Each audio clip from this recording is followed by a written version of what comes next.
welcome back to my channel. So we're coming up to towards the end of Disability Pride Month. Now I know I've not really posted much about Disability Pride Month, but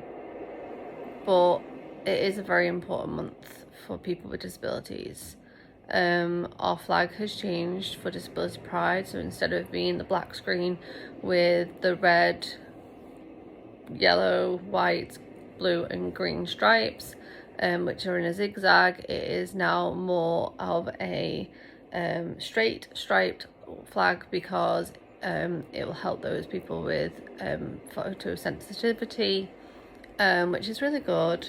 And yeah, but what is Disability Pride Month?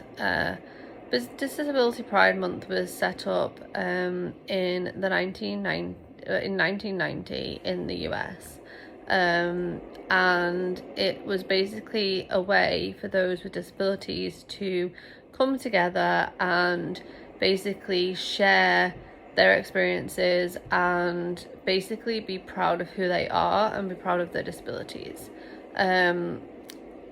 And even now, 32 years later, we are still fighting for equality. We are still fighting for less ableism. We are fighting for accessibility. We're fighting for things that should be a basic rite of passage, basically, for people with disabilities.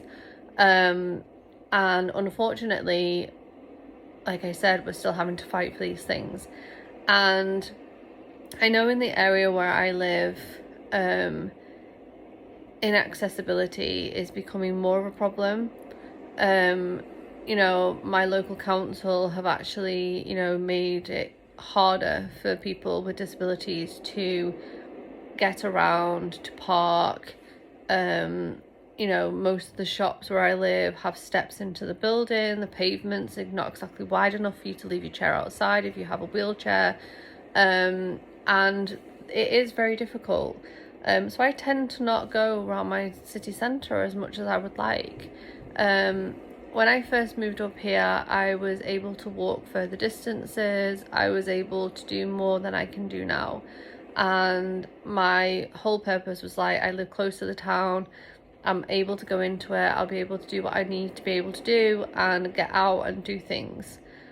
And now my city centre is less accessible for me because I can't walk that far and I have to use my wheelchair, and my wheelchair can't get into many of the places where I would like to go. This in itself is devastating. And I wish it wasn't like this. And 32 years after Disability Pride was actually invented and actually started, we are still having to fight for our basic rights and our basic needs. Now, July was opted to be the month for Disability Pride Month. It comes straight after normal LGBTQ plus Pride, and it's not to be mistaken for being the same, because it's not. You know, obviously, you know, I support both because I'm part of both, but I just think it in this day and age we shouldn't have to fight so hard.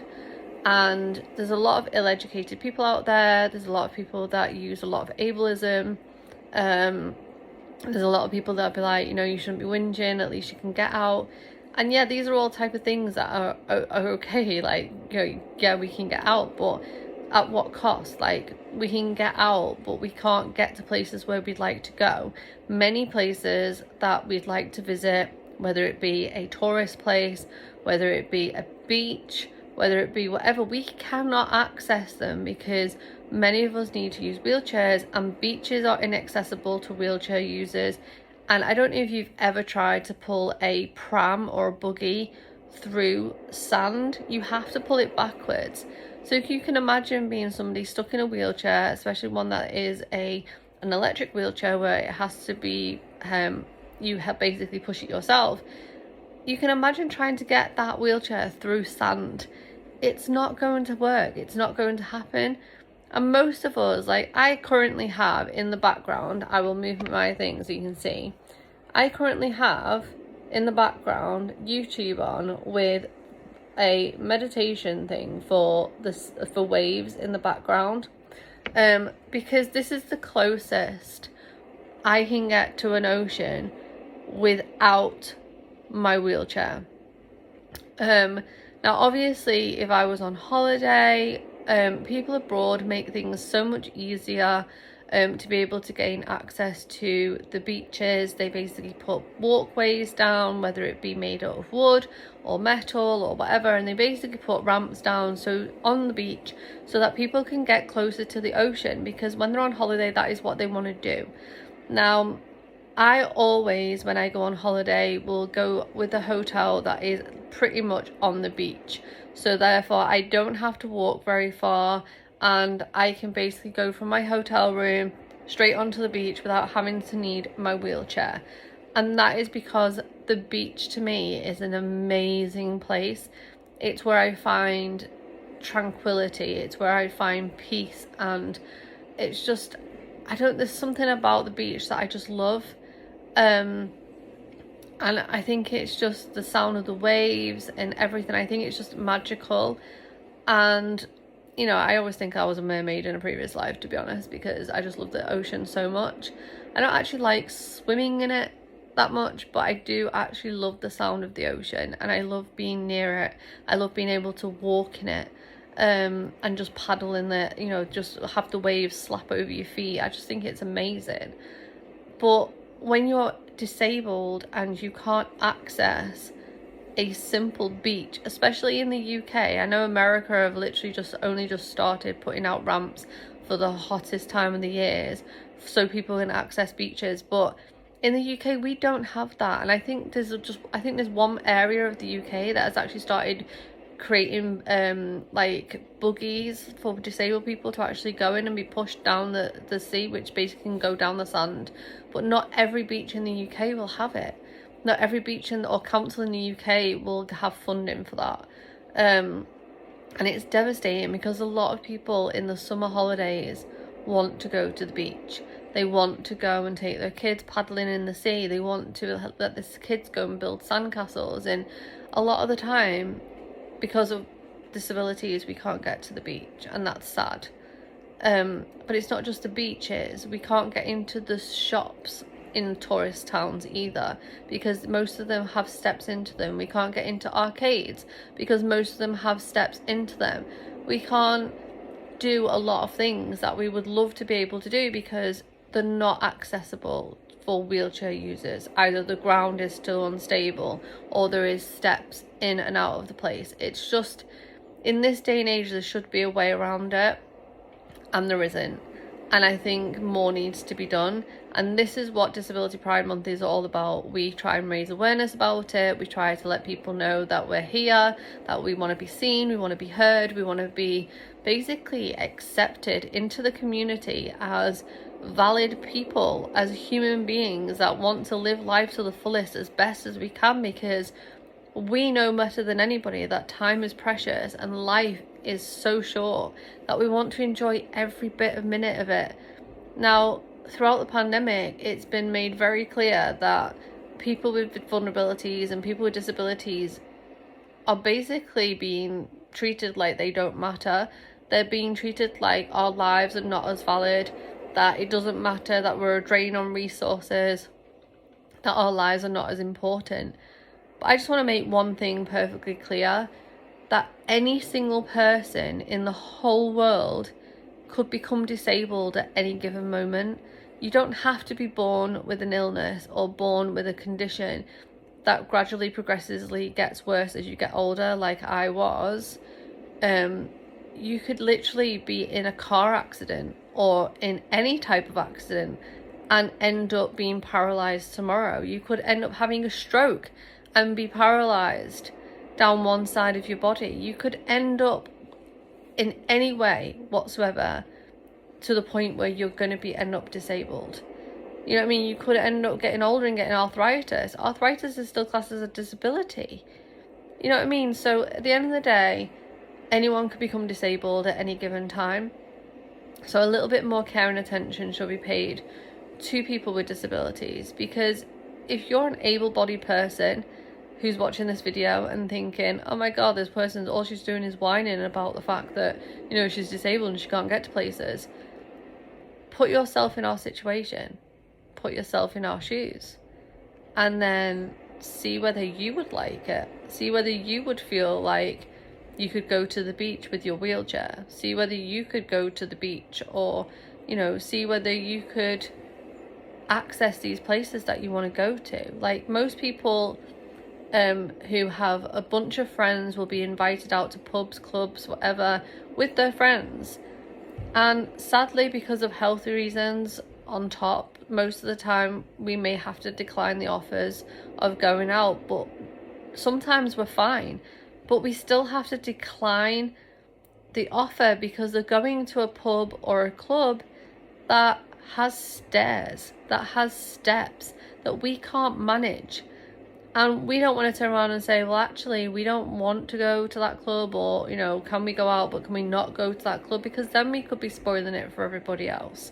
And we don't want to do that. We don't want to be in the way of other people having fun, but at the same time, we shouldn't be discounted or ignored just because of the fact that we've said no. We still want to be invited. We still want to be involved. We still want to be able to do things with our friends. But a lot of the time we can't, because some of the places that our friends can get to and walk around, we can't. And that is sad. You know, we should be able to have a quality of life like every single person else. And this is what Disability Pride Month's about. It's about getting our voices heard. It's about getting ourselves seen. It's about basically celebrating the joy of being disabled and being able to do things like everybody else, and helping the community see that and open their eyes and see that people with disabilities are just standard human beings that want to be like everybody else. You know, it's not, disabled is kind of a word that is a bit of a complicated word, because you think of the word disabled and you think that we're unable, and we're not unabled at all. You know, we can still do things. So many people ask questions to us like, you know, can we still be in a relationship? You know, can we still, you know, do things like an able-bodied person can do, like an able-bodied person can do? And the answer to all of these questions is yes, we can still do all of these things, but we have to do it in a different way than an able-bodied person. So we just have to make a little few more adjustments, and we kind of have to make a few more extra plans to kind of navigate around certain circumstances. Like if a building is inaccessible, you know, then we have to ring in advance and say, look, this is the situation. I've been invited to this event. I want to go. However, I have to use a wheelchair or a cane, or I have splints or whatever, and I need to be able to gain access to this building. What things do you have in place? And we have to ring in advance. I mean, geez, for the love of God, it's even so difficult to actually get access to a train because we have to ring advance. And we have to say, look, I'm looking at going on a train, traveling to, say, I don't know, London, and we need to get 3 trains on the way there. Sometimes you don't, but, you know, sometimes there's a train, like, from, like, say, where I live to London, which is one way. Like, you don't have to get on more than one train. But you get on a train, you have to and you're in a wheelchair, you physically have to ring up the train service and say, I am going to London on this day, at this time, I need help to get on the train because I use a wheelchair. And they have to organise for you to have a ramp and a service person to put that ramp on the train so that you can gain access to that train and get off again on the opposite side and know what time you're coming home again, so they can do the exact same thing, so that they make life a bit easier for you. But here's the problem.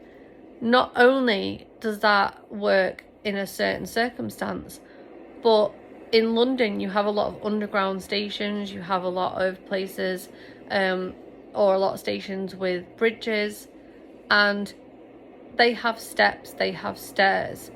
And most of the time, if they do have a lift, it's only one lift and it doesn't always work. So of course, how are we supposed to navigate getting off the platform and getting down the stairs? London is the biggest city, or it's basically the capital of England, and yet we personally should do better. It's the capital of the UK, of England, and it has inaccessibility on the platforms for train stations for people in wheelchairs. So something as simple as getting a train to and from in London, even if you live there, in a wheelchair, is extremely difficult. And in this day and age, that should not be a problem. It shouldn't happen. We should be able to have a way of getting from A to B in our capital city in England without having to struggle, without having to beg and plead for people to help us. And this is the problem. So Disability Pride Month is about sharing awareness, being proud of just being disabled, being proud to shout out and say, do you know what? I am proud to be disabled. I am proud to be me. However, there's a few things that need to change. And like I said, Disability Pride Month was created in 1990. That's 32 years ago. And here we are still begging and pleading for equality, for accessibility, for that feeling of belonging. And we still don't have it. So not many companies are talking about Disability Pride Month. Not many people know about Disability Pride Month. But I'm here to tell you it exists. And every year in July, we will be promoting it at the top of our voices until we're heard. So anybody else watching this that can do something about it or wants to help do something about it, please help. And please share the word about Disability Pride Month to help those that are vulnerable and those that are disabled out. Because like I said, you yourself, if you're able-bodied, could be at some point disabled, and then you're going to struggle just like the rest of us. So thank you for watching. I hope you've enjoyed this video. I hope I've educated you a little bit. And yeah, like as always, stay safe, and remember, if you're going out, you're vulnerable and you are disabled, even if you're not, please protect those that are by wearing your mask, because let's face it, the pandemic is far from over, and obviously there's new variants around. So please be safe. Please enjoy the weather if you've got some sunshine, and yeah, enjoy your week. Bye.